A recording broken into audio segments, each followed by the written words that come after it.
In this video and future ones, I will be showing the development of my own video game, in which I will be talking about the game engine, programming, language, art, music, and etc. etc.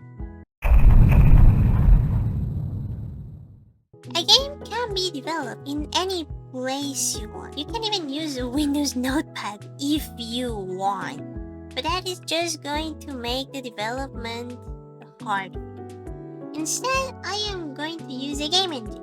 Now, the question, which one am I going to use?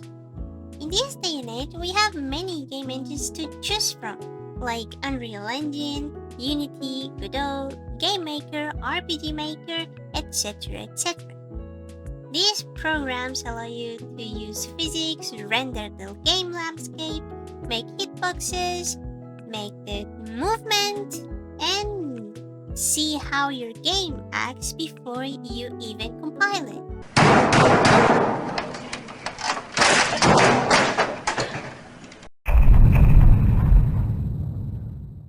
It is obvious. When you want to make a video game, you have to code. What's shocking?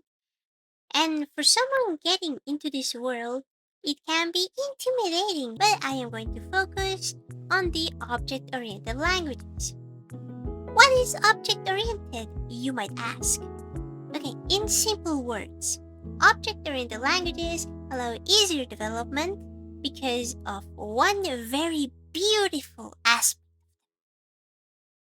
The classes, which you make as a general list of behaviors you want from a category of whatever you want to make, and that inherits the general parent class, and you then add more characteristics to the child class to make it its own thing.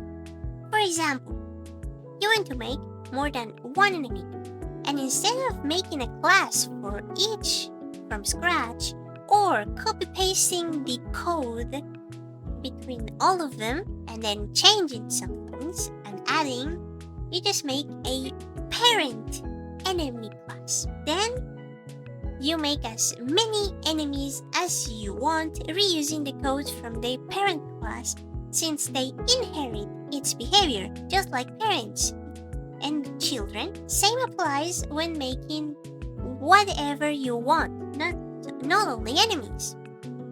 Like for example, when you want to add multiple items that the player can interact with, you make a parent class object or whatever name you want to give it.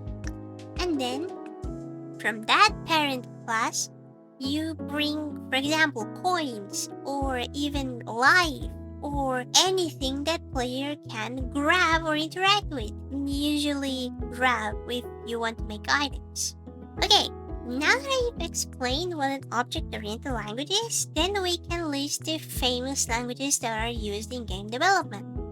We have C++, C#, Java, Python, Lua, and JavaScript. Not to be confused with Java. That's not what we do. These are the most used when making games, and it depends on how easy you want your experience to be or what you want to do. The one you find the most in multiple big games made by companies like Square Enix is C++. Very fast. But if you suck, you have to restart the computer because you forgot to delete a pointer. What is a pointer? I will not be talking about that right now, because then it will be a video itself. Java. We have Java. Who doesn't know the good old Minecraft Java? Not as fast, but also not as annoying as C++. It is easy to comprehend, and with newer versions of Java, they added more useful things that make the game development feel smooth. That's what someone wants, but also I don't want to make a voxels game or any university project game. Okay, moving on. C#, or as I like to call it, the poster child of C++ and Java, or simply Microsoft Java. It is a good programming language for anyone who is starting out in making games. It has the best of both worlds, optimization from C++, and also not forgetting to delete your pointers from Java. And at the end, we have the why are they used languages such as Python, Lua, and JavaScript. The three of them having started out as scripting languages. Python is slow, although I heard that they're trying to make it faster because those times were not good at all. Also, Java is not fast, but at least is faster than Python. After that one, we have JavaScript, which was made in 10 days and no one likes it. Someone once even called it a vibes-based language. Because of course we have 3 ways of declaring a variable. What do you mean there are 3 ways of declaring a variable?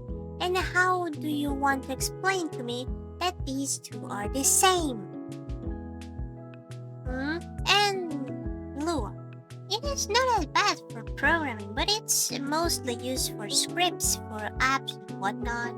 Like, for example, me using it for my plugins in my text editor. Having said this, I myself am going for C++, since I want to make a rather optimized game that can be run on nearly any computer. Now that I have decided what language I want to use, I can proceed and decide what game engine I want to use that caters to my wants and needs.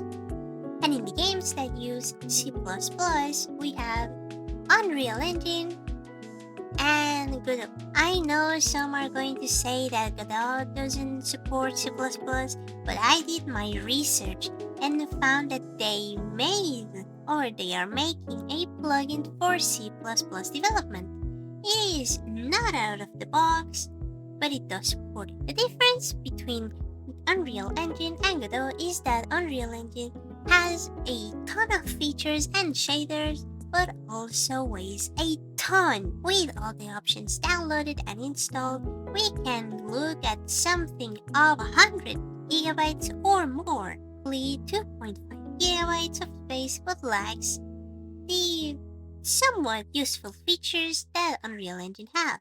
That would be nice. But also, I prefer having my space. I don't have that much space right now. Having compared both of them, I'd rather use Godot since I don't have that much space, and also it permits the usage of C++. So I head to the website, download the .exe, and now I stumble on a problem. How do I want to make my game? Before making my game, I have to decide what I really want to do. It can be 2D, 3D, 16-bit, 8-bit, cel shading, top-down, etc. I had the idea of making something 16-bit, but also 8 bits at the same time, but I was planning on making it 2D, since it may be easier because I won't be using a third dimension. Or I could go 3D and not bother with 2D assets nor pixel.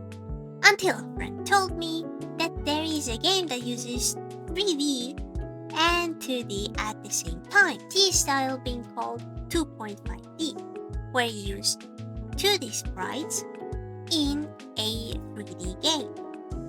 And I like it so much that I am going for it. And because I kind of have self-hate and go for the two things I find most hard, pixel art and 3D. Hooray! Hooray! To be honest, I really had to think about this for the last at least couple of months. Every person thinks differently, and that is okay when making games. I also think that with the right tools, anyone could be making a game and let their imagination loose. It is also worth noting that sometimes you don't even know how to code. Game engines like Unreal have something called blueprints, a visual node coding system that allows people that are new into these things to be able to make games. A known game in the indie community that uses blueprints is Voices of the Void, even though it is still in development and the creator is still publishing updates. projects. In the next episode, I will be talking about the story, the concept art, and also how I will start with the project. Because starting sometimes scares people. I don't know how to start with. So please leave a like if you like the video, and bye bye!